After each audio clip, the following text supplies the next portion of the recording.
Olá pessoal, tudo bem? Sou o Dr. Marlon da Silva, ortopedista cirurgião de quadril. Estamos aqui com o nosso terceiro episódio do Ortopedizando. O meu convidado de hoje e o tema de hoje tem muito a ver com uma pergunta que surgiu dos meus seguidores e meus pacientes e de colegas de trabalho. Todo mundo sabe que eu posto aí muitas fraturas do fêmur proximal, né? Fraturas transtrocanterianas ali ao redor do quadril, das idosas. E me perguntaram, por que a maioria são mulheres? Por que tantas vozinhas e não vozinhos? Eis a questão. Tem alguém que vai me ajudar a responder, vai me ajudar a esmiuçar essa questão, que é um convidado que era difícil de conseguir trazer. A gente, quanto mais evolui no podcast, a gente traz pessoas mais solicitadas, mais difíceis, né? Ele conseguiu um horário. Meu parceiro Marcelo Langer, ginecologista, obrigado por ter vindo, velho. Obrigado. Se apresenta aí, o microfone é teu, do nosso. Certo, tá bom. Dr. Marlon, grande amigão aí de Jaraguá do Sul, né? Parceiro de pronto-socorro. É, A gente se conheceu no pronto-socorro. e lá é o pronto-socorro do Vietnã, Ainda né? estamos, deixamos a faixa de Gaza, em parte. É isso Não aí. deixamos. Então Fala um pouco tá. de você, cara. Eu sou Marcelo Langer, então estou formado já na medicina há 15 anos. O tempo passa, né? 15 anos. Tá velho já. É, E eu acabei trabalhando bastante tempo ali antes de fazer a residência. Então, na residência de ginecologia e obstetrícia, estou formado há 4 anos. Não, 2020. 4 anos já. Vai fazer 4 anos agora, ou fez agora em março, 4 anos então que estou formado na ginecologia, né? Enfim, eu vim para a ginecologia, para a residência, né, para a especialidade, já com um pensamento, eu acho que um pouco de diferente, assim, da maioria dos médicos que a gente tem hoje em dia, que é dar um atendimento diferente, especializado, mais, ah, como é que eu vou falar? Um atendimento pensando no paciente, né? Pensando na mulher, né? Então, desde quando eu estava na residência, eu já pensava em fazer, depois de formado, né? Eu já pensava no consultório em atender somente particular, né? uhum. Nunca tive a intenção de atender convênios no consultório. E às vezes até as pacientes, enfim, perguntam e não entendem muito bem por que não atender convênio, né? E eu sempre explico o que acontece, né? O consultório, né? Você tá aí Uhum. e pode confirmar isso. Para a gente manter o consultório é bastante dinheiro, né? O consultório Sim. é caro, né? Tem os funcionários, enfim, tem que manter aquela estrutura toda. E os convênios acabam pagando um valor muito baixo para a consulta. E o que a maioria dos médicos fazem, né? Então, como o convênio paga um pouco menos, a consulta teoricamente tem que ser um pouco mais rápida para que Exato. o médico consiga então Fazer um manter volume? isso e manter o consultório, né? Senão ele vai à falência e enfim vai ter que fechar o consultório. E aí a minha ideia de dar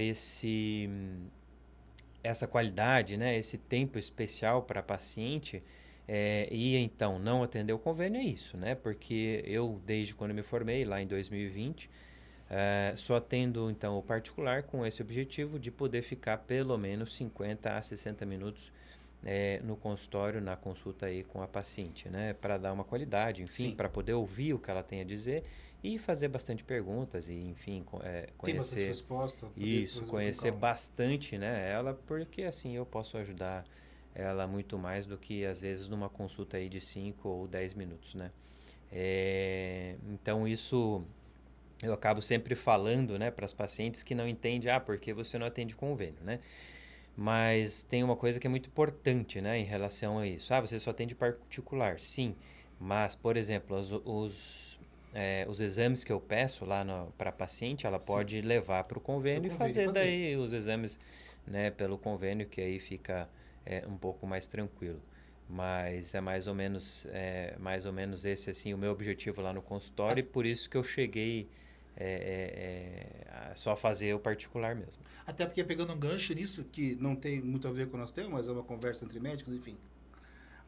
Na verdade, essa gama grande de planos de saúde, acabam pegando muitas vidas, muitas pessoas e acabam levando a medicina para um outro patamar negativo, que é uma forma de escravizar o trabalho médico. Isso pode, quem achar que é polêmico pode contestar, mas isso é aquilo que eu sinto, aquilo que eu penso.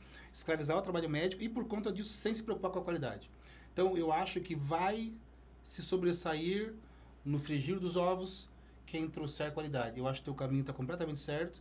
Não é que a gente quer focar no paciente particular pensando só no ganho financeiro. Sim, ninguém é hipócrita dizer que não tem que pensar no ganho financeiro, mas a gente que ama o que faz, que lutou para fazer isso, quer também oferecer algo de qualidade. Já temos aí o Sistema Único de Saúde que não oferece condições ideais nem para médicos nem para pacientes. Isso é uma grande verdade. E aí o sistema teoricamente privado, o sistema de planos, que também faz esse meio caminho velado. Atenda sei quantos pacientes por hora, tantos por mês, para atingir a meta. E a qualidade é zero. Então, estás completamente certo, não tá, eu concordo em número, gênero e grau. Eu acho que tem que prezar pelo seu bem-estar, mas pelo bem-estar do seu paciente. Prezar por qualidade. Então, isso necessita, exige um certo encorajamento profissional, mas eu estou na mesma pegada que você. Eu acho que tem que focar no paciente privado e para poder dar também aquilo que é melhor. Mas conta mais o que mais está fazendo, como é que está a tua rotina antes de nós entrar no nosso assunto de discussão. Então, né, eu tô aí na ginecologia, né, lá no consultório eu não faço mais obstetrícia, só ginecologia, né, às vezes o pessoal não sabe, mas a residência de ginecologia não é só ginecologia, a gente se forma ginecologista e obstetra, né.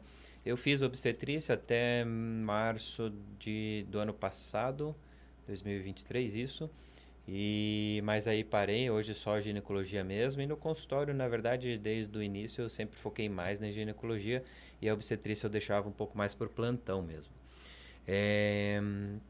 Então eu tenho o consultório, que é de ginecologia, aí eu ainda faço plantão lá no hospital, né, lá no pronto-socorro onde a gente, enfim, se conheceu, e faço ainda plantão de UTI, né. Eu gosto bastante do plantão do pronto-socorro e da UTI.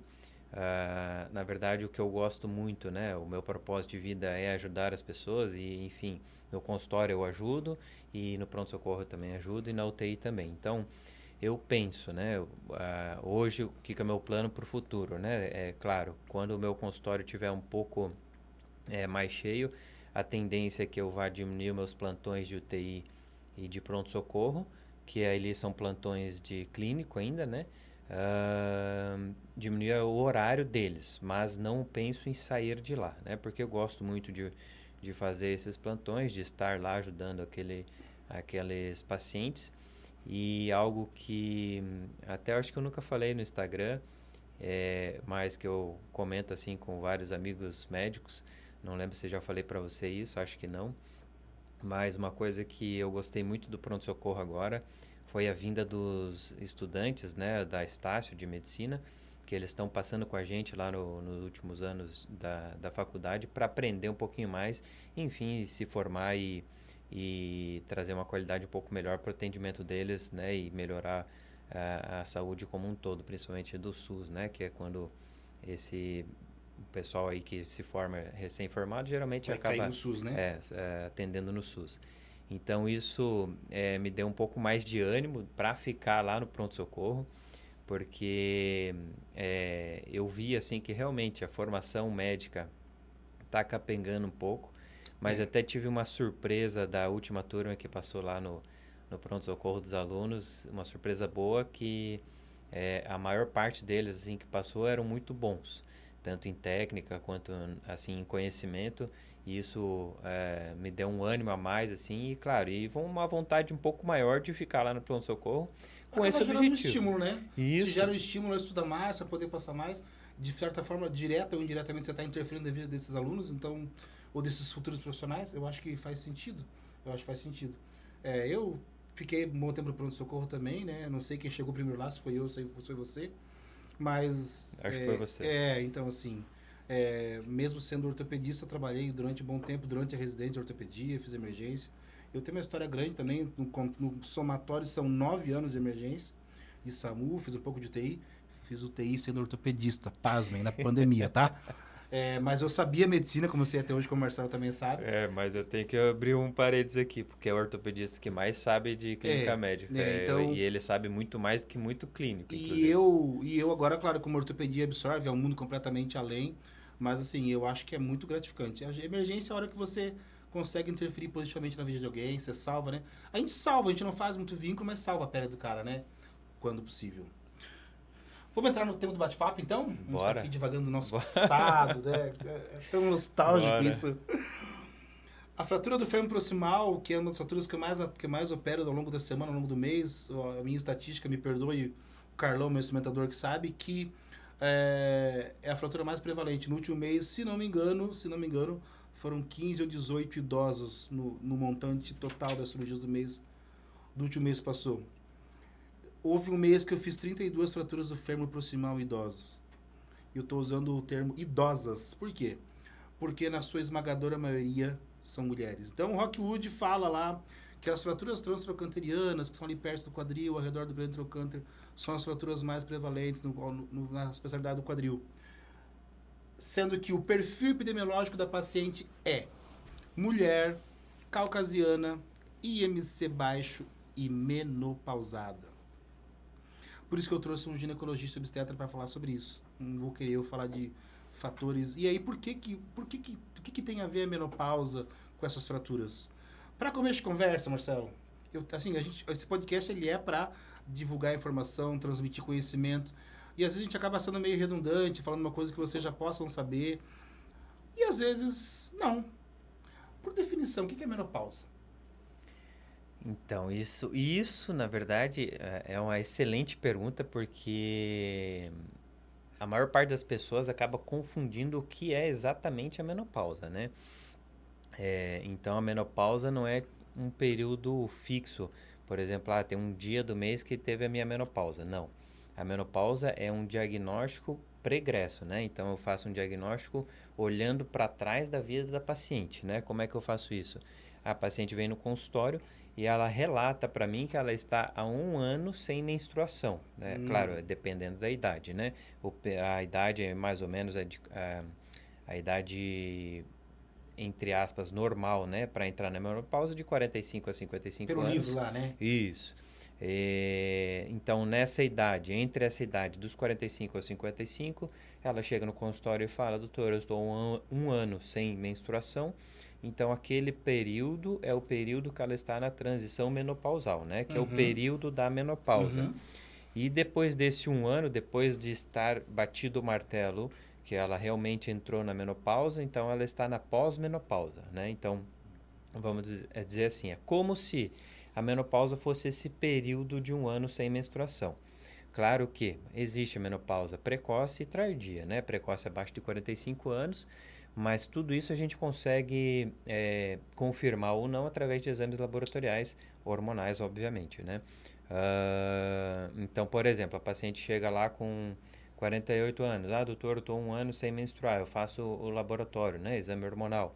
E o exame lá do laboratório vem, às vezes, com FSH, que é o hormônio principal que a gente faz o diagnóstico da menopausa, vem normal ou um pouquinho aumentado. Então, será que ela realmente está na menopausa? Provavelmente não, né? Tem que investigar certinho o que está acontecendo, né? Ou então, uma paciente que teoricamente não deveria entrar na menopausa, 40 anos. Doutor, eu estou 1 ano sem menstruar. Faz o exame laboratorial hormonal, né? E o FSH está lá 90, 100. Então, essa paciente está na menopausa, né? No período pós-menopausa, porque o hormônio dela já confirma esse período, né? Então, existe essa diferença, né? Por exemplo, o período pré-menopausa, aí 1 ano aquele período sem menstruar, isso seria mais ou menos a menopausa, e depois disso o período pós-menopausa. Então, as pacientes depois de 1 ano sem menstruar não estão menopausadas, né? Vamos dizer assim, o nome certo a se dizer seria pós-menopausa. Então, já passou da menopausa. Considerando que esse livro é um livro de definição, é um livro ortopédico, então... Assim, tá ótimo. Marcelo, você falou desse período de 1 ano, batemos o martelo. O que é o bater de martelo? É o exame de laboratório? Isso, porque pode ser que ela está 1 ano sem menstruar, mas pode ser só alguma alteração hormonal ou alguma condição orgânica, física, até mesmo eu falo bastante no meu Instagram sobre inflamação crônica. Isso faz essa inflamação crônica faz alterações hormonais que também pode o paciente ficar 1 ano.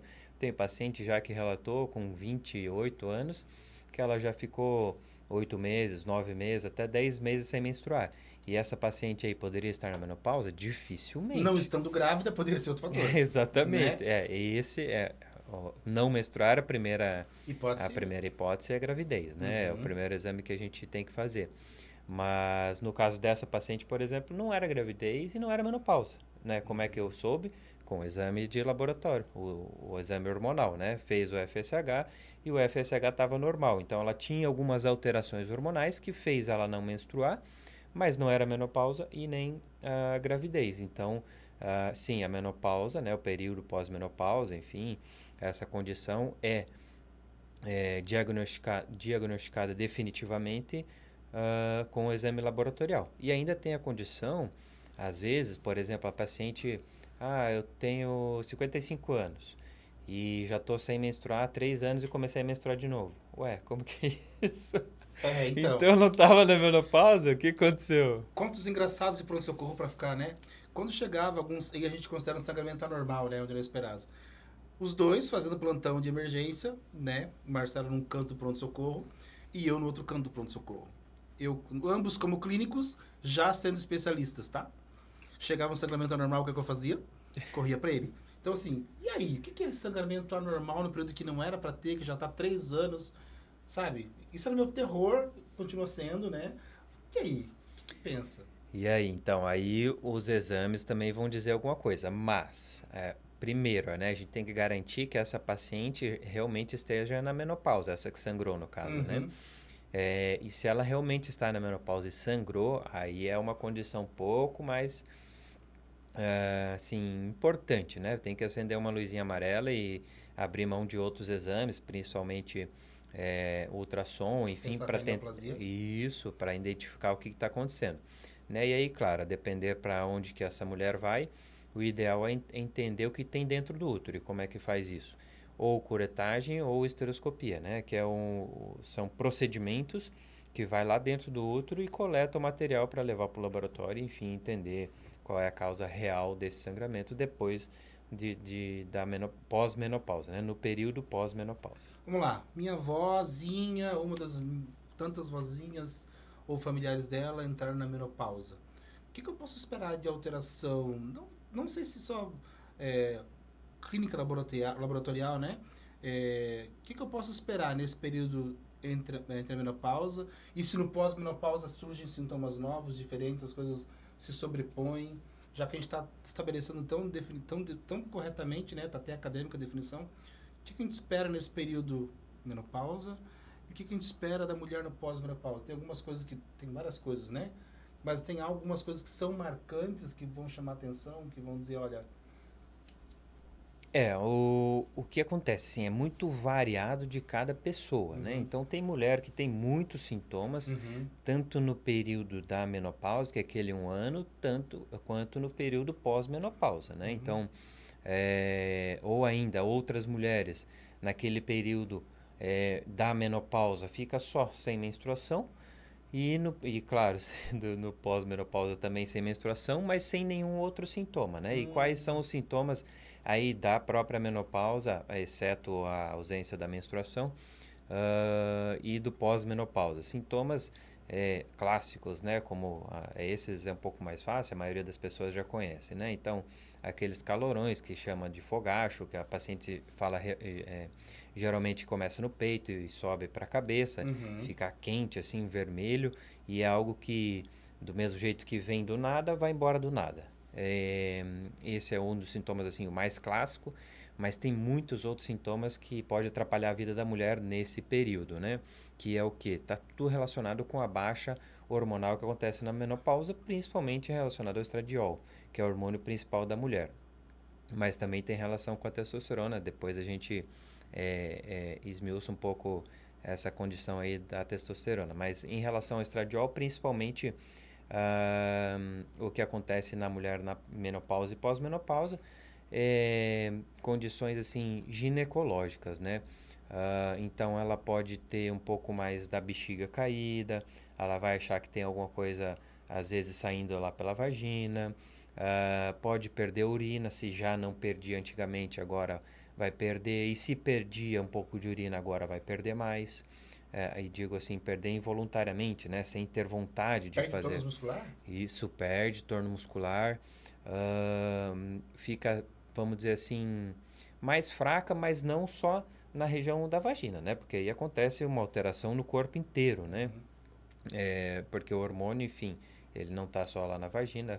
Não é Eu, só eu a função acabo, sexual, né? eu acabo falando muito em relação aí à condição ginecológica, mas é porque eu estou na minha área, né? Mas, Uhum. claro, essas alterações hormonais, elas acontecem no corpo inteiro, né? Então, o tônus muscular do corpo todo, né? Diminui, então a paciente fica mais fraca. Claro, isso eu estou falando assim de pacientes que não fazem nada para mudar essa Uhum. situação, que seria basicamente a evolução natural da vida, Sim. vamos dizer, né? É, Tônus muscular, né? Essa flacidez, né? Flacidez, porque diminui também a questão do colágeno, né? E a flacidez, obviamente, Tem a ver no com corpo colágeno. inteiro, né? Mas não só na região da genitália, mas no corpo inteiro essa flacidez aparece um pouco mais e isso se torna mais acelerado. Esse processo Sim. de perda de colágeno aumenta da flacidez. E junto com a questão do colágeno, a flacidez e o tônus muscular, vem essa fraqueza para os pacientes e aí a gente pode já chegar aí já na tua área que, né, isso vai levar a paciente a não ter mais tanto equilíbrio, porque ela está mais fraca, as articulações já não estão tão boas quanto eram antes e ela acaba tendo quedas mais frequentes por conta dessa somatória, né, de condições que ela ficou devido à queda do estradiol, né, que é o hormônio aí principal da mulher. E caindo mais, com mais frequência, a chance de quebrar algum osso é maior. E também, né, até esqueci essa que é a parte muito importante, inclusive que Uhum. vai estar ligando aí o nosso podcast, enfim, o assunto, é que o estradiol está ligado com a formação não só do colágeno, mas do Metabolismo formação ósseo. óssea, né? Então, o colágeno que vai ajudar na cartilagem e a cartilagem que é como se fosse um pré... É, a matéria-prima do osso, né? Uhum. Então, essas alterações todas começam com o estradiol, que passa para o colágeno, que passa para a cartilagem, que passa para o osso. Então, tudo isso fica mais fraco. O osso está fraco, a cartilagem está fraca, o colágeno é pouca quantidade e a paciente, por causa disso tudo, acaba caindo mais com osso fraco, musculatura fraca, porque quem segura quem dá força, né, pro osso, claro, não só a matriz óssea, a Uhum. matriz também dá força, mas a própria musculatura, né, que a gente tem, faz o osso ter uma chance, depende da quantidade da Sim. musculatura, mas quanto mais músculo, menor a chance de ter uma fratura, Na porque o músculo verdade, segura, né? isso, na verdade, o osso e músculo dependem do outro, né? Até essa própria renovação óssea tem muito a ver mesmo com a massa muscular, na verdade, né? Então, a zona do quadril tem algumas zonas de fragilidade óssea, por isso não é raro que as fraturas aconteçam muitas vezes no mesmo local, que não é nenhuma coincidência. É, você falou a questão da queda da queda hormonal, enfim, e aí tem uma queda do metabolismo, né? Eu estava conversando com um colega urologista essa semana, ele falando de reposição de testosterona em homem e a perda hormonal do homem. Ele disse que a partir dos 35 nós começamos a perder, tem um declínio dos hormônios, com a mulher também é isso? Tem uma idade que ela começa a já ter uma perda hormonal? Não sei se esse marco divisor é o mesmo que o homem, enfim. É, o... É pouco parecido, mas às vezes para a mulher um pouquinho mais tarde, 35, às vezes 40 anos, também começa a ter uma queda hormonal, mas aí um pouco mais relacionado até com a testosterona, que justamente vai trazer um pouco mais dessa força, vamos dizer, muscular, né? Mas isso também depende muito do estilo de vida de cada pessoa. E até chegando nessa questão de estilo de vida, isso é algo que eu bato muito no consultório com as A gente também pacientes. tenta bater aqui também. O que acontece, né? Por exemplo, então vocês estão falando só de pacientes idosos, né? Pós-menopausa, que vão estar com hormônios baixos. Eu sou mulher, eu tenho 20 anos, então eu nem vou continuar escutando esse podcast, porque não tem nada a ver, eu sou É só jovem, pra né? velho. É, é um Sim. podcast pra velho, coitados, nem estão escutando. Sim. Não é. Na verdade, não é. Por quê? Né? Justamente por isso, pelo estilo de vida que a maioria das pessoas hoje tem. Que é o quê? Um estilo de vida que gera uma inflamação crônica por causa da rotina acelerada, geralmente, né? A questão psicológica, né? Então a gente vive com ansiedade, estresse, nervosismo e tudo que a gente vive no nosso dia a dia, né? Celular, a internet, computador, controle remoto. Então tudo faz com que a gente tenha uma vida mais sedentária. Né? Então a maior parte das pessoas, graças a Deus, isso eu acho que está mudando um pouco, principalmente em Jaraguá do Sul. A maior parte das pessoas tem uma vida sedentária e principalmente não cuidam da alimentação. O que é cuidar da alimentação? Idealmente, claro, né? Seria que todo mundo pudesse ser acompanhado por um nutricionista, né? Mas, obviamente, a gente sabe que isso não é tão fácil. Mas eu costumo falar assim, para ficar um pouco mais fácil das pessoas entenderem o que seria uma alimentação mais saudável. É aquela alimentação que você pensa que aquela coisa que você está comendo, ela é mais próxima da natureza do que da indústria. Então vamos dar uns exemplos assim meio ridículos para ficar fácil, né? Se eu pego um pacote de bolacha dentro do armário e vou comer, essa bolacha está mais próximo da indústria ou da natureza? Da indústria, né? Então isso não é saudável. Agora, se eu pego uma maçã que está na cesta ali em cima da mesa, essa maçã é mais próxima da natureza ou da indústria? Da natureza. Então não é tão difícil saber o que é uma alimentação saudável, né? Claro que eu ainda faço isso na minha vida e, enfim, na vida aí dos meus familiares e dos meus pacientes, eu sempre oriento a questão do glúten, lactose e açúcar, que são 3 substâncias na alimentação que acabam inflamando um pouco mais o nosso corpo. Idealmente, né? Ideal, né? Como a gente comentou antes, no mundo perfeito, seria tirar essas três substâncias da alimentação, né? E às vezes você pode pensar assim, bom, mas isso é muito difícil, né? O glúten, por exemplo, é farinha de trigo. E tudo que a gente come é farinha de trigo, que são as massas, vamos dizer aí, né? Vamos chutar lá, pão, sei lá, bolo, macarrão, lasanha. Então, tudo que praticamente a gente come é massa. Então, meu Deus, não vou comer mais nada, né? Ou a lactose, que é o leite, leite e derivados, leite, queijo, nata, requeijão, tudo. Então, acabou. Não vou tomar água água e chá e água e chá e fruta. Só Sim. acabou. Não é bem assim. Por quê? Hoje, tudo que a gente come hoje, tudo, exatamente tudo, lasanha, macarrão, pão, bolo, tudo que a gente come hoje, existem opções sem glúten. Se você não quer comprar, às vezes, pronto em algum lugar que faça, pode fazer em casa, né? A farinha sem glúten, inclusive aqui da nossa região do arroz urbano, tem uma farinha sem glúten, que é muito boa. Então, você pode fazer em casa suas receitas. E aí, em relação à lactose, né? Pode ser o leite sem lactose ou, de preferência, o leite vegetal. E em relação ao açúcar, de preferência não usar aquele açúcar refinado, que é aquele mais fininho, né? Então troca por demerara ou mascavo. E claro, né? Tem as quantidades, né? Então beleza, vou lá comprar um açúcar demerara e como 1 quilo de açúcar demerara por dia. Não é assim, calma, né? Pode ser demerara e mascavo, mas, né? Vai com calma, né? Diminui a quantidade do açúcar, porque inclusive o açúcar é algo que, se for pensar assim radicalmente, né, na questão alimentar, a gente nem precisaria dele, porque a gente é capaz de produzir açúcar através do que se a gente comer outras substâncias, né? Divaguei um pouco aí, né? Mas assim, não, eu ia falar separar, mas na verdade o que acontece, Marcelo, que eu acho que eu já falei isso num outro podcast, nós construímos a nossa velhice, né? Nós podemos construir a nossa velhice. Então, assim, existem muitas coisas estabelecidas, tem coisas que o pessoal vai pela moda, né? Tal. Parece que o pessoal realmente está incorporando a questão da atividade física.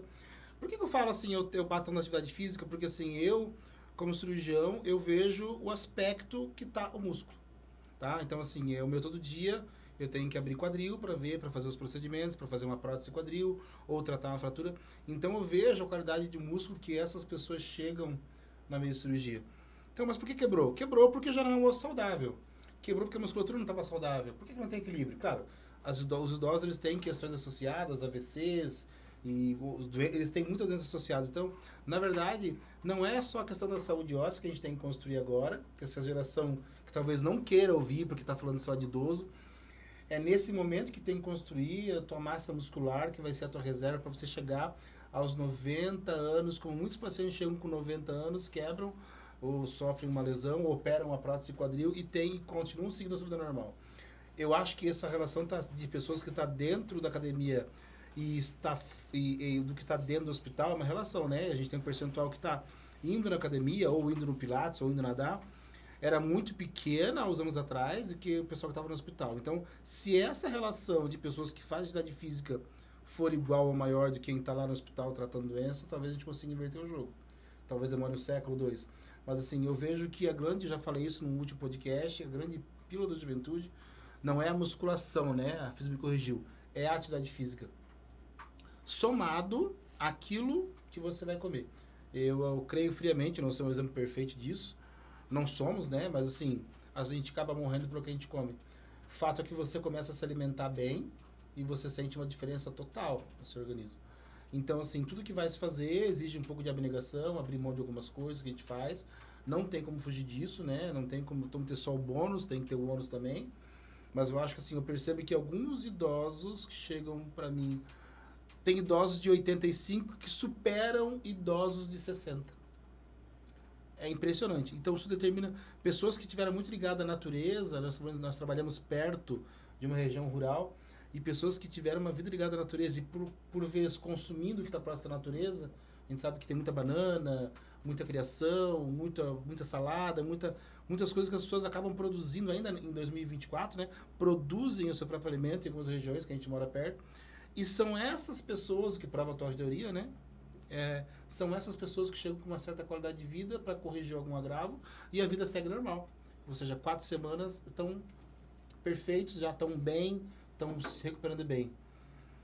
Ainda falando da questão da alimentação, da inflamação e juntando com a menopausa, né? Ou com pós-menopausa, eu percebo que muitas dessas pacientes chegam na mesa de cirurgia e a gente consegue ver no pós-cirúrgico com agravos mentais. Tem muito a ver a questão das questões emocionais, das doenças da saúde mental, tem um percentual que a gente pode depositar na conta da menopausa, no pós-menopausa.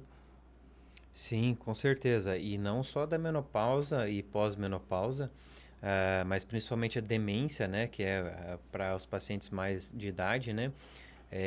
Essa questão de reserva muscular também muda muito essa questão da demência, né? Então, claro,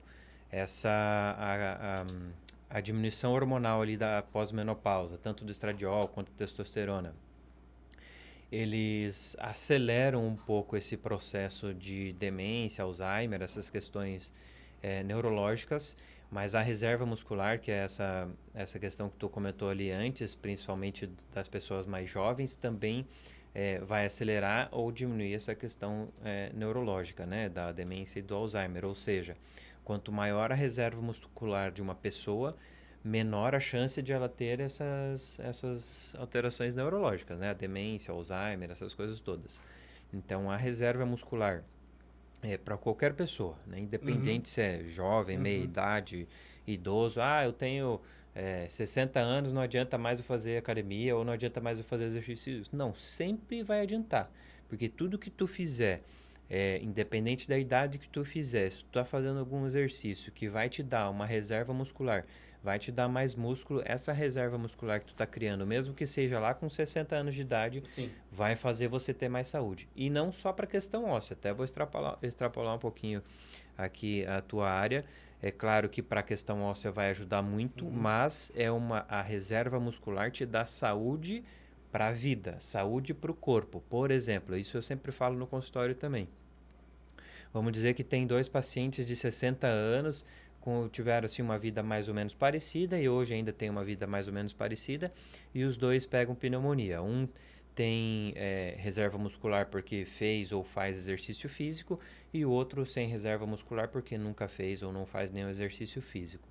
Esse paciente que tem reserva muscular com pneumonia, ele talvez não precise internar no hospital. Se internar, talvez não precise de UTI. Se for para UTI, talvez não vai para o tubo. Se for para o tubo, vai sair do tubo mais cedo.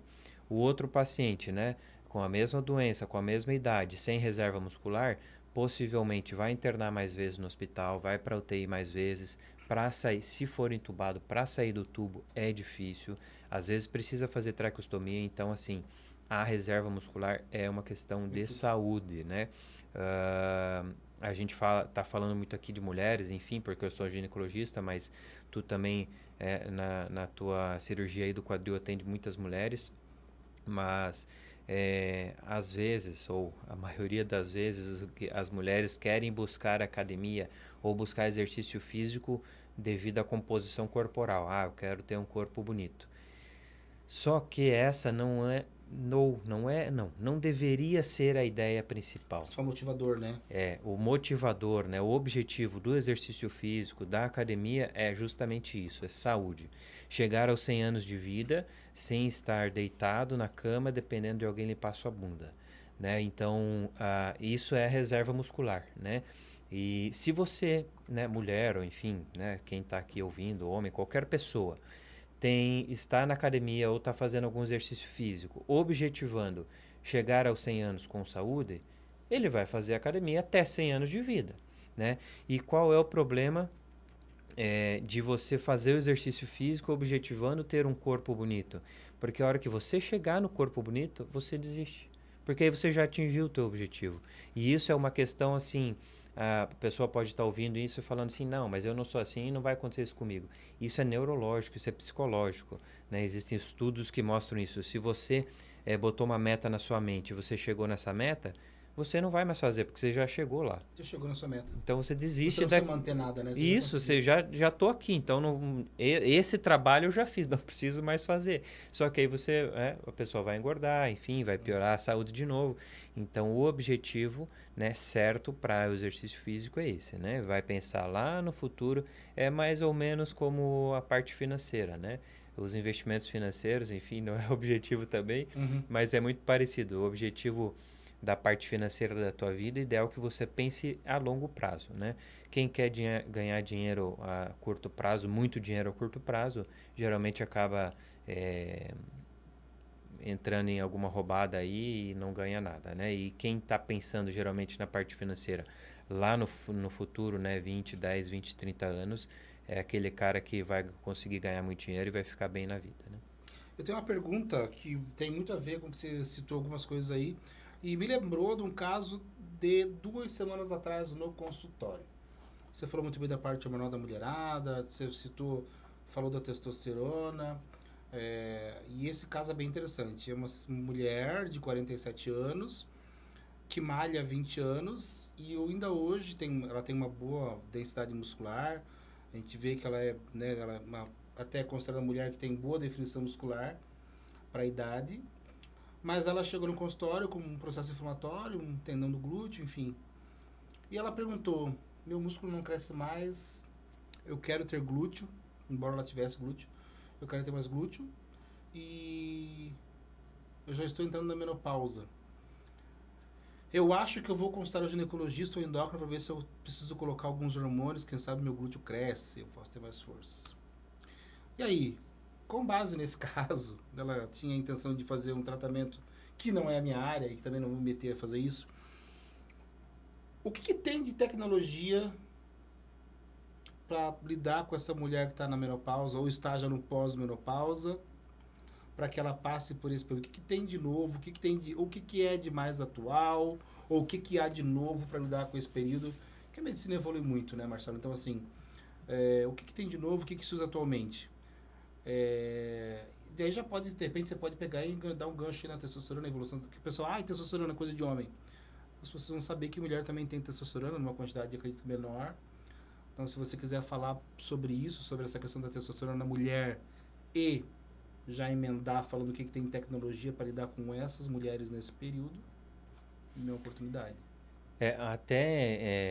Eu vou complementar um pouquinho a tua pergunta antes de responder ela, que vamos dizer, né, essa mulher aí de 47 anos, talvez ela tá pensando na pós-menopausa, que ela não estava ainda na menopausa, né? Ela está entrando, que não está menstruando mais, enfim. Tá entrando, tá. Então, mais ou menos eu entendi que talvez ela já tá meio assim, vamos dizer, não contente com os o resultados. resultado que ela está tendo, né? E ela ainda não está, vamos dizer, teoricamente e definitivamente na menopausa. Quem bater o martelo vai ser você, não sou eu. Isso. Então, o que acontece, né? A minha complementação da pergunta é: pode, por exemplo, uma mulher, essa tem 47 anos, mas pode uma mulher de 30 anos estar treinando e não conseguir atingir o resultado que ela quer? Pode. Pode. Né? Por quê? Tem vários fatores, né? Isso.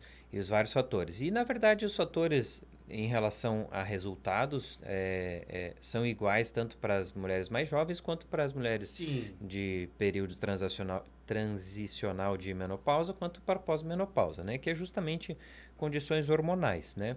E, inclusive, a gente pensa muito que a testosterona, né, é um hormônio anabolizante, né? Que é o que é essa palavra anabolizante? Anabolizante nada mais é que construir, né? Então é uma construção. Isso, é uma construção, né?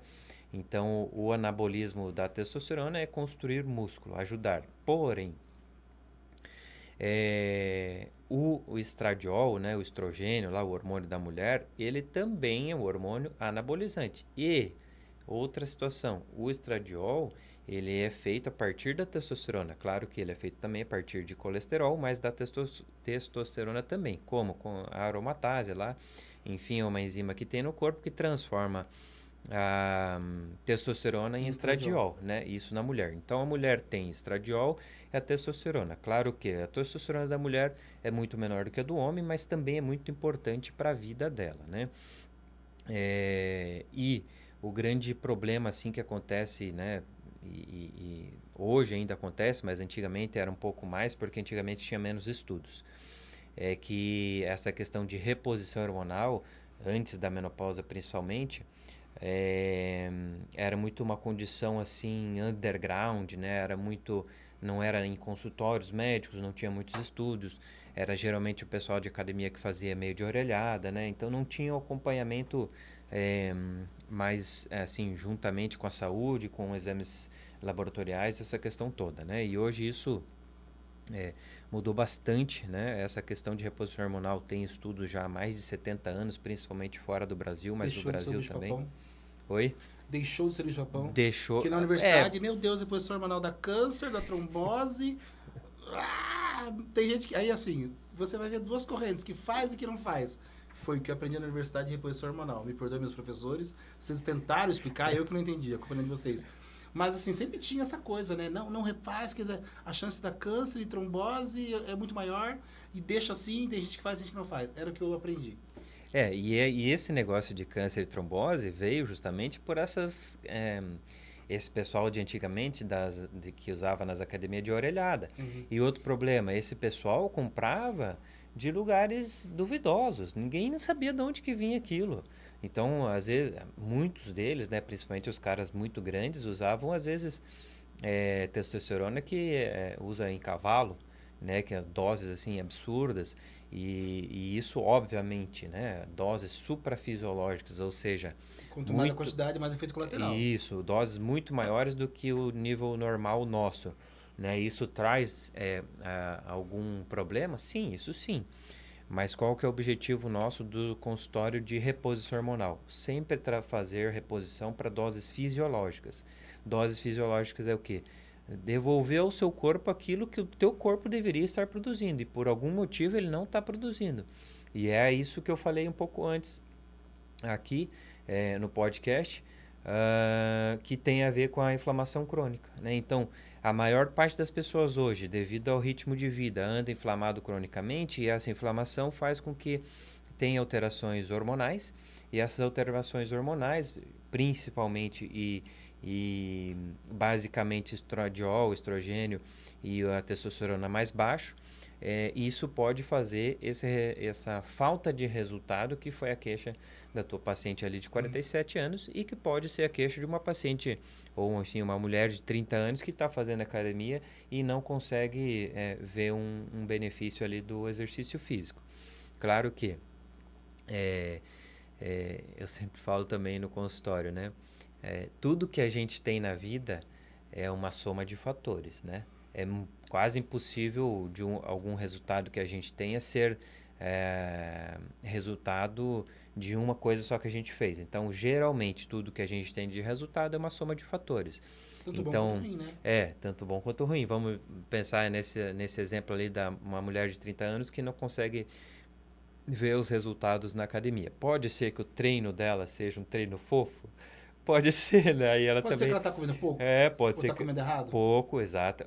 Pouco, principalmente relacionado à proteína, né? E Isso. isso é uma coisa muito importante.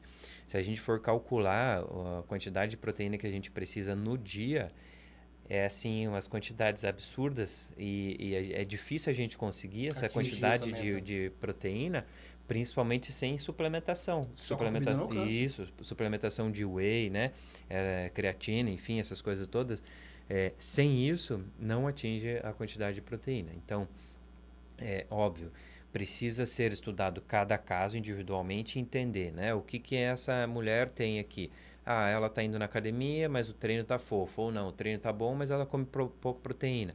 Tá, mas então ela come proteína bastante, o treino tá bom, só que a condição hormonal dela tá baixa, né? Então vamos chegar nessa parte aí, né? Hormonal. Ah, eu tenho, meus hormônios estão muito baixos, né? Qual é a causa, né? Depende de cada paciente, isso tem que ser investigado individualmente. Mas estão os hormônios baixos, isso pode trazer sérios sintomas, assim, né? E piorar a qualidade de vida das pessoas. Não só no caso agora das mulheres, mas de todas as pessoas, né? Principalmente relacionado à testosterona em pessoas mais jovens. Então, vamos dizer assim, antes da menopausa, pessoas mais jovens com baixa testosterona, é aquela pessoa que vai estar sempre cansada, não tem vontade de fazer as coisas, dorme a noite inteira, mas acorda cansado. É, não quer fazer nada, né? Quer só ficar deitado na frente do sofá, né? Não tem vontade de cuidar da alimentação, né? Então, isso tudo são... ela se sente mais fraca. São sinais que o corpo vai dando, na verdade. Isso, é.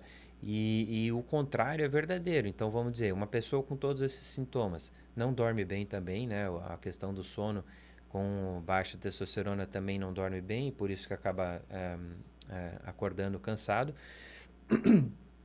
E a situação contrária é verdadeira. Então, quando a gente consegue fazer esse diagnóstico no consultório e repõe esses hormônios que estão faltando, essa pessoa vai melhorar tudo isso que eu acabei de falar, né? Então, ela vai dormir melhor, vai acordar melhor. Ah, sim, obviamente, eu esqueci de falar, é parte sexual, né? Claro que a testosterona baixa diminui muito a libido, né? Tanto do homem quanto para a mulher. Para a mulher, deixa a vagina mais seca, então às vezes pode ter outros sintomas um pouco mais importantes, tipo dor na relação, às vezes até um sangramento, fissura, alguma coisa. Então isso é uma bola de neve que acaba indo para o lado ruim, né? E, né, enfim, existe muito aquela dito popular, né, que o homem sempre é o cara que quer mais ter relação e a mulher nunca quer ter, né? E principalmente depois que casa, né? E por que isso acontece? Claro que aí o sexo seria talvez um outro podcast, porque é um assunto aí muito extenso. Extenso e amplo, né? Mas o sexo, ele também tem vários fatores, mas claro que a condição hormonal também melhora ou piora a condição sexual, né? Então também a gente tem que estar focando nisso. Então vamos lá. Reposição hormonal, né? O que temos hoje, né? Enfim, já tem tanto tempo de estudo, né? 75 anos de estudo, se eu não me engano, em relação à reposição hormonal, né? No começo, o que tinha basicamente era comprimidos, né? Via oral, e depois foi surgindo daí as outras formas, gelzinho, né? Que é o transdérmico, ou ainda adesivo, e agora o que é mais recente, muito mais tecnológico e mais fácil e melhor, a absorção melhor também, é o implante hormonal, né? O implante são pequenas... dá para dizer que são pequenas, como se fosse um pequeno comprimidinho, só que ele é fininho, comprido, e esses implantes ficam embaixo da pele e todo dia é absorvido uma quantidade pequena, que é a quantidade suficiente para deixar voltar os níveis hormonais normais daquela pessoa. Por quê? Porque aquela pessoa não está mais produzindo a quantidade que deveria ser, né? Que possivelmente ela produzia quando ela era mais jovem. Na hora de produzir, consegue-se... não sei se a palavra é essa, programar esse implante vai liberar em X meses, ele dura quanto tempo? Isso, então a gente sempre vai ver o quê?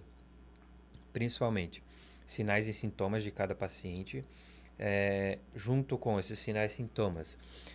Os exames laboratoriais, claro que hormonais, então a gente, lá no consultório que eu tenho a calculadora hormonal, e nessa calculadora eu coloco todas essas informações da paciente, que é o peso, a idade, os sinais e sintomas e o resultado dos exames, e a partir dali essa calculadorazinha me fornece a quantidade de hormônio que eu tenho que repor para essa paciente. E essa quantidade de hormônio vai ficar no corpo da paciente por mais ou menos 6 meses, também depende de cada pessoa, né? Algumas pessoas absorvem aquilo ali antes, outras um pouco depois. Então, vamos dizer que pode ser de 5 até uns 7 meses, variando de cada pessoa, né? E aí, então eu vou ter que repor esses hormônios a cada 6 meses? É uma questão de sinais, sintomas e opinião pessoal, né? Então, eu repus hormônio por 6 meses. Agora eu tô bem, eu consegui ficar bem na academia, né? Eu mudei o meu estilo de vida, fui para fazer exercício físico, mudei a alimentação. E agora terminou o meu hormônio, mas eu tô me sentindo bem, né? Eu não tô mais com aquele cansaço, eu durmo bem, né? A parte sexual tá boa. Eu preciso repor novamente os hormônios? Provavelmente não, né? Claro, é bom dosar de novo, fazer o exame laboratorial, mas pode ser que você, com aquela reposição hormonal, você, vamos dizer, pegou carona num foguete, foi até lá em cima, conseguiu chegar no nível que você precisava e daqui para frente você está conseguindo produzir sozinho através do teu ritmo de vida, né? Se você faz isso e acabou o hormônio ali, você continua bem, está se sentindo bem, precisa repor? Não. Não, mas acabou o meu hormônio e eu comecei a ter os sintomas de novo, posso repor de novo? Pode, né? Então sempre vai ser uma avaliação individualizada, né? Cada uma vai ter que ser estudada, sinais, sintomas, laboratório, o que aconteceu, repôs, não repôs, terminou a reposição, como é que tá? Então sempre é um estudo novo.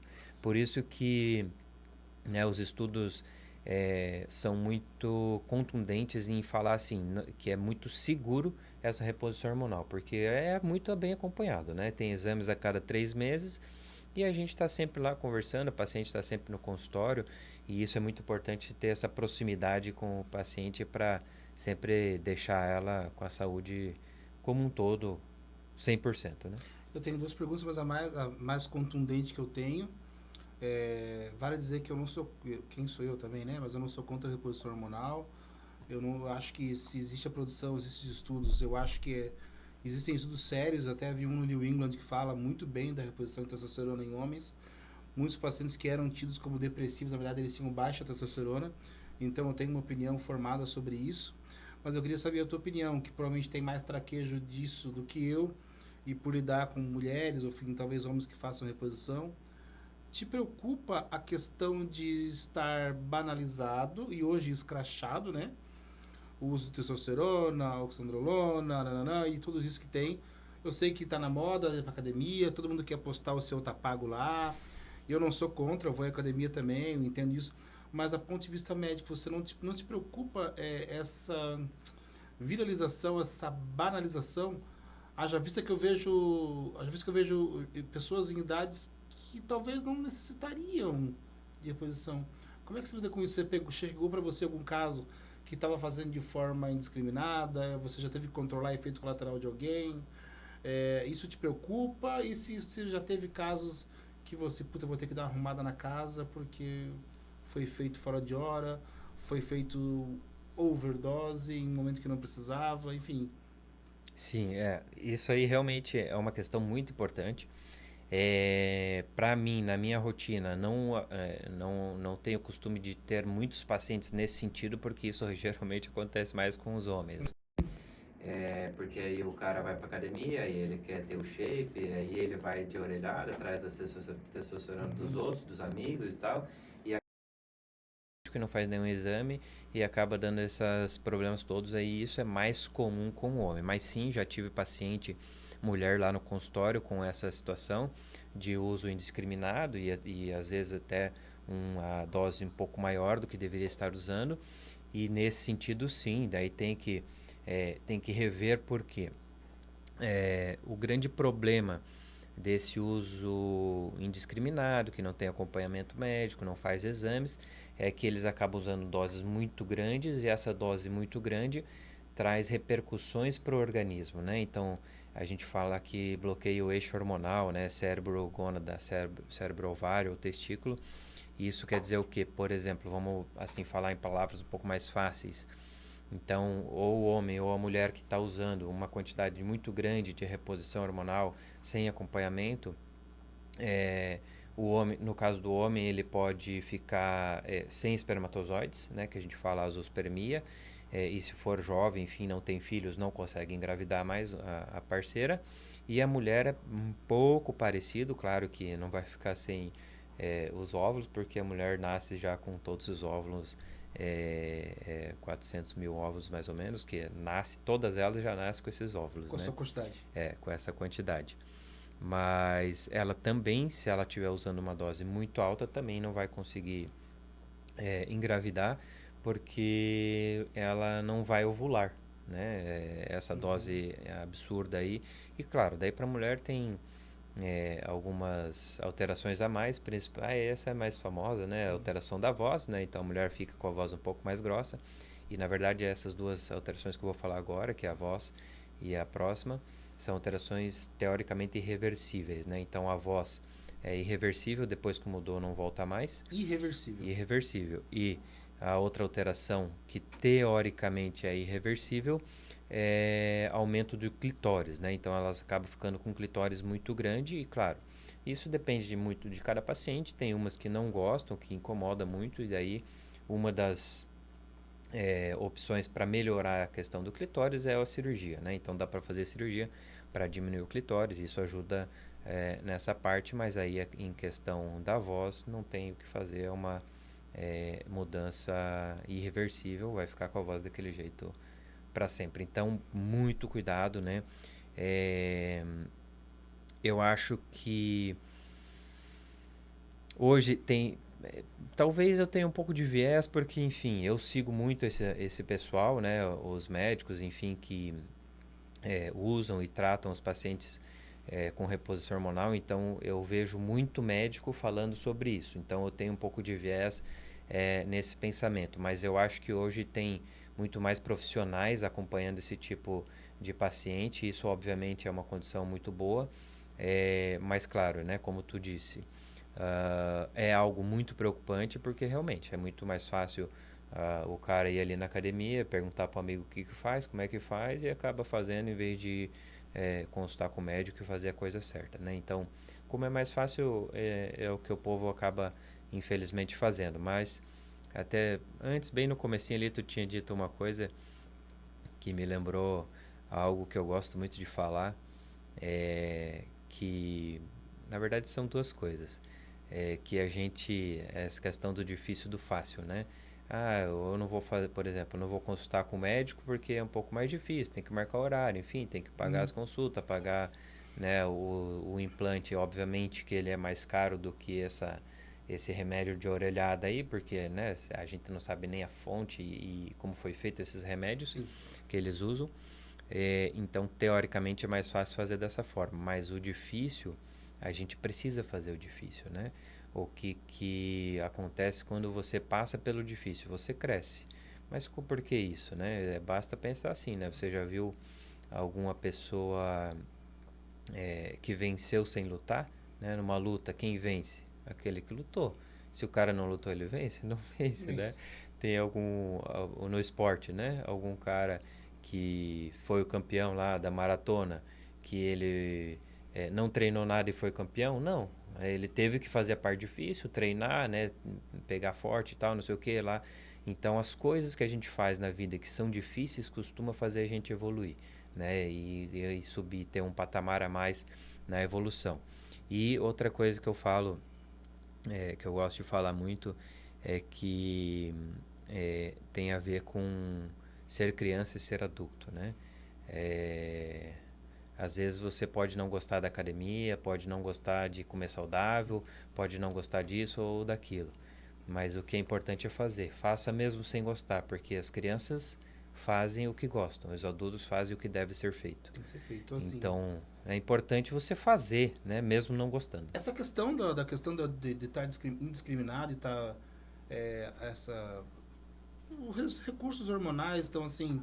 Qualquer um vende um protocolo, qualquer um vende uma dose, todo mundo vai lá, diz que calcula uma dieta para fulano.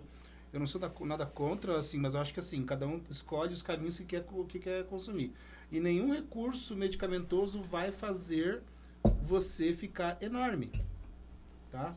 Nenhum recurso. Então, assim, quer alta performance, até os caras que usam, porque existem esportes, fisiculturismo é um esporte que isso tá lá dentro, e hoje está muito na moda, mas até essas pessoas foram pequenas, até essas pessoas tiveram que comer direito para poder chegar nesse nível.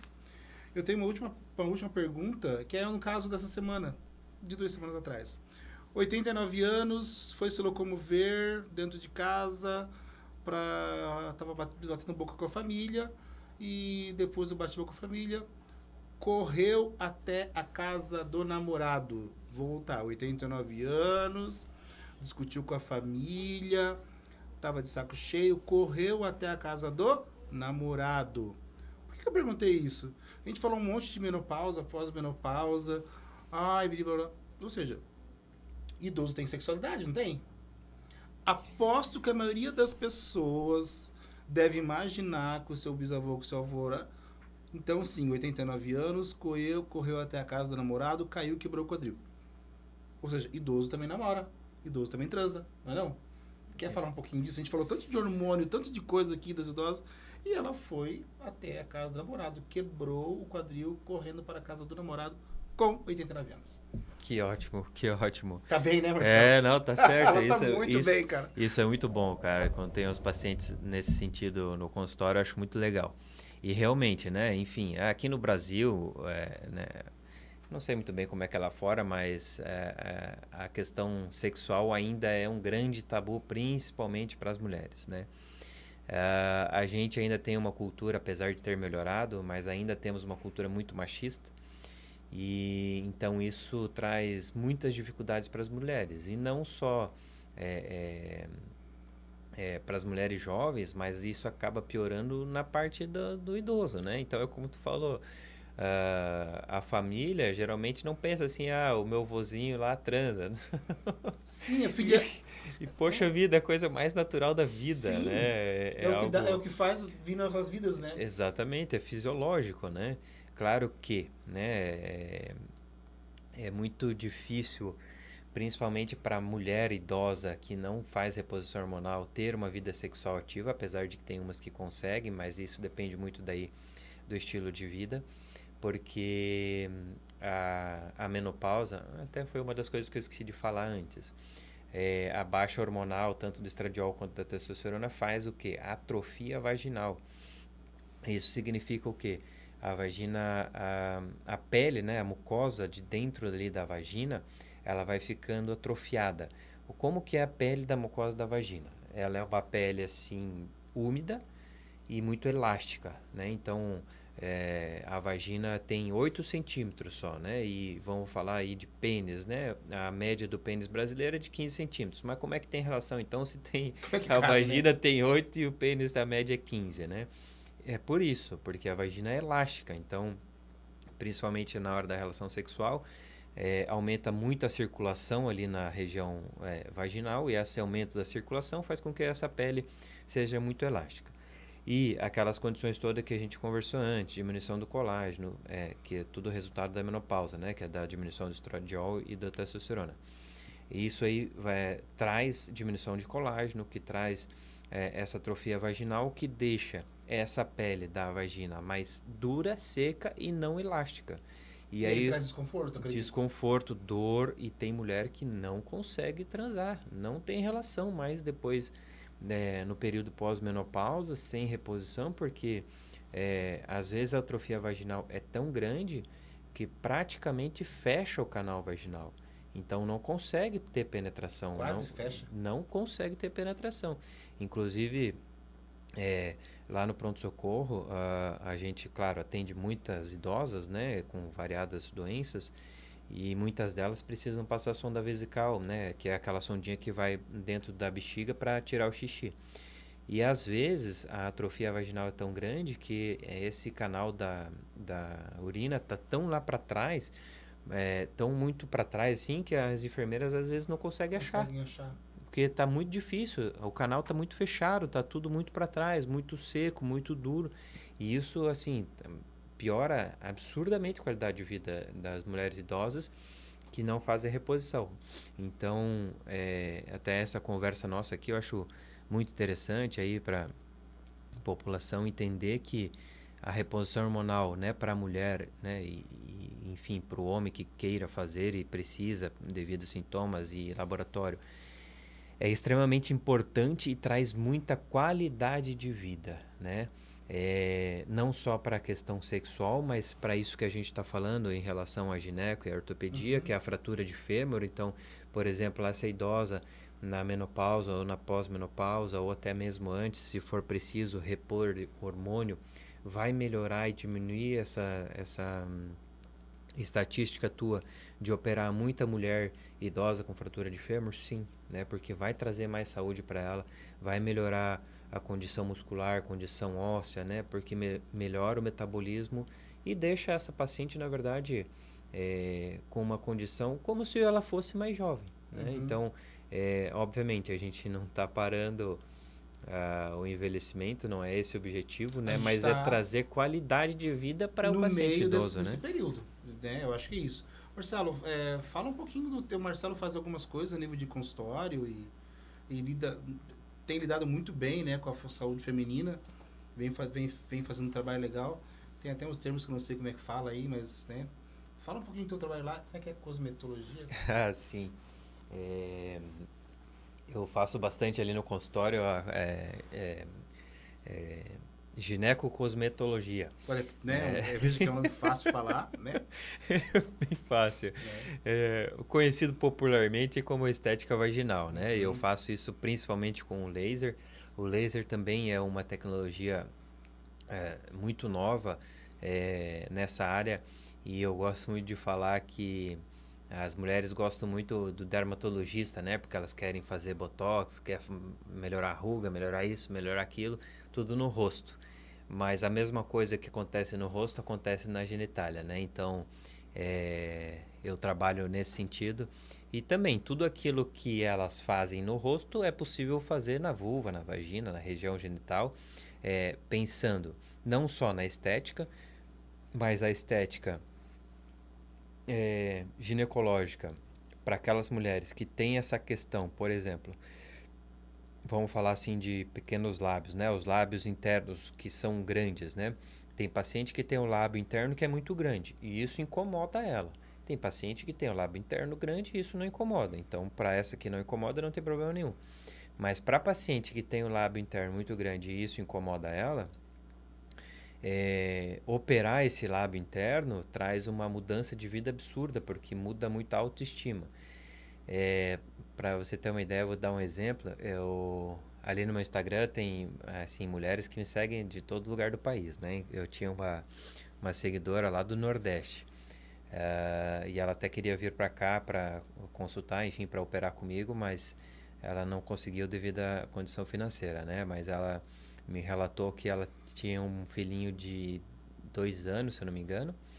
E antes de ganhar o bebê dela, ela já tinha assim pouca relação sexual devido a ela ter vergonha da genital dela. E ela teve o filho dela em parto normal. E aí lacerou, enfim, o médico teve que dar os pontinhos ali. Depois que ela ganhou o filho, ela não teve mais relação. E era uma mulher jovem, de 28 anos. Então ela estava já há 2 anos sem relação sexual, só porque ela não gostava da estética da genital dela. Então, mulher tem preocupação. Você pode dizer que mulher tem preocupação com a estética vaginal. Muito. Hum. O grande negócio e, assim, acho que problema é que a maior parte delas ainda veem isso como um tabu, né? Ou seja, elas não conversam com ninguém sobre isso e não buscam melhorar isso. E isso é muito triste, porque aí essa mulher vai ficar com a autoestima baixa, vamos dizer, a vida toda, né? Então, né, essa questão. Laser é a solução. A laser, isso. Então, aí lá no consultório, né? O laser eu faço duas. Tem 2 procedimentos assim principais que eu faço com o laser, mudando as configurações dele ali, né? Tem o laser cirúrgico, que seria esse, principalmente da ninfoplastia, que vai fazer a cirurgia dos pequenos lábios. E dá para fazer daí, na verdade, várias coisas. Geralmente tem que fazer muita coisa, capuz do clitóris, o pequeno lábio, fúrcula, enfim, isso tudo a gente vê lá no consultório na avaliação de cada paciente. E o outro laser daí é um pouco mais simples, é o mesmo aparelho, mas muda as configurações, é um pouco mais simples, assim, um tratamento mais rápido que visa estimular a região genital da mulher a produzir mais colágeno, que é o contrário do que acontece na menopausa. Sim. Então, a menopausa vai trazer para a mulher, sem reposição, né? Uma atrofia vaginal, a queda da bexiga, perda de urina, flacidez, flatos vaginais. E o laser, mesmo nas pessoas mais jovens, vai tratar todas essas condições. Então, esse laser, que é um procedimento mais simples, que eu faço lá no consultório, mais simples do que a cirurgia, não dói nada, é bem tranquilo, tem um pouquinho de desconforto só mais perto da saída ali da vagina, mas é um laser que estimula o corpo da mulher a produzir mais colágeno, então vai ser melhor para ela para relação sexual, vai ter mais lubrificação, vai estar mais elástica, vai melhorar, se tiver dor, vai melhorar da dor, melhora se tiver candidíase de repetição, se tiver infecção urinária de repetição, perda de urina, então tudo isso está relacionado com colágeno. Né? Claro que não é, como eu falei antes, né? Nada é um fator só, né? Claro que eu sempre oriento, vamos fazer esse procedimento de laser aqui, mas é muito importante ter mudança do hábito de vida, que é, né, o exercício físico e a boa alimentação. Né? Essa soma de coisas que a paciente vai fazer na vida, a mudança do hábito de vida junto com o laser, vai trazer uma qualidade de vida absurda para ela, tanto nas jovens quanto nas mulheres daí no período de menopausa ou de pós-menopausa. E é um tratamento, né, se você está ouvindo isso e não conhecia, como é que é? Manda, compartilha, põe no coraçãozinho vai colocar aí. aí o coraçãozinho. Manda para todo mundo, para amiga, para inimigo, manda para todo mundo, porque muito pouca gente sabe. E é algo que ajuda muito na vida das mulheres. Marcelo, se você quer fazer alguma consideração final aí... Acho que... Pode deixar a tua chave aí, o que você acha? Pode deixar a tua consideração final. O mais importante que eu sempre falo também no consultório é que a gente precisa pensar no nosso futuro. Né? Então, para a gente ter saúde, é essa mudança do estilo de vida. Né? Então, ter bons exercícios físicos, boa alimentação, sempre estar acompanhando com o seu médico, né? Independente se é homem ou se é mulher, vai fazer as consultas de rotina. E isso vai trazer mais saúde. Tem até uma série no Netflix que foi, na verdade, ela é baseada em estudos científicos, que é a Blue Zones, né? Que são 5 zonas no mundo, 5 áreas no mundo que tem as pessoas mais idosas com mais saúde. Os sexagenários, ou não, centenários. As pessoas centenárias, ou seja, são lugares que têm maior número de pessoas com 100 anos de vida e que elas são mais saudáveis, ou seja, faz a rotina dela sozinha. Né? E aí essas áreas foram estudadas e aí gerou essa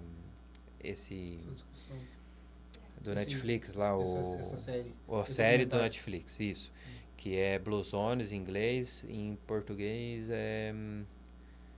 não vou lembrar.